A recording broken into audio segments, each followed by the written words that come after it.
Tim SAR melakukan pencarian seorang remaja yang hanyut di Sungai Digoel. 2 hari pencarian, korban belum ditemukan hingga area pencarian diperluas. Pencarian seorang remaja yang diduga tenggelam di Sungai Digul, Distrik Mindiptana, Kabupaten Bovendigul, terus dilakukan tim SAR gabungan. Korban sebelumnya terlihat berenang di sekitar dermaga Mindiptana pada 7 Desember lalu hingga hanyut terbawa arus saat berenang. Kepala Kantor Pencarian dan Pertolongan Merauke, Rudi, bilang pencarian yang dilakukan tim SAR masih nihil hingga operasi diperluas hingga radius 2 nautical miles. Pencarian dilakukan dengan menyisir tepian sungai dan pemantauan visual di permukaan air.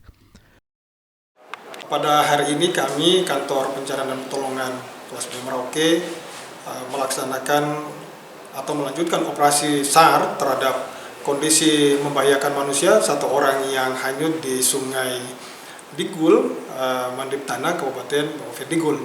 Pada hari ini tanggal 9 Desember 2025, korban belum ditemukan dan tim SAR masih terus melakukan pencarian di lokasi kejadian, dan kami sudah memperluas untuk wilayah operasi yaitu sejauh 2 nautical mile. Pos SAR Bovendigul menurunkan 5 personil dibantu unsur Polsek Mindiptana, Koramil, Satgas Pamtas, dan warga setempat dalam operasi pencarian korban. Kathleen Romera, Kompas TV Merauke, Papua Selatan.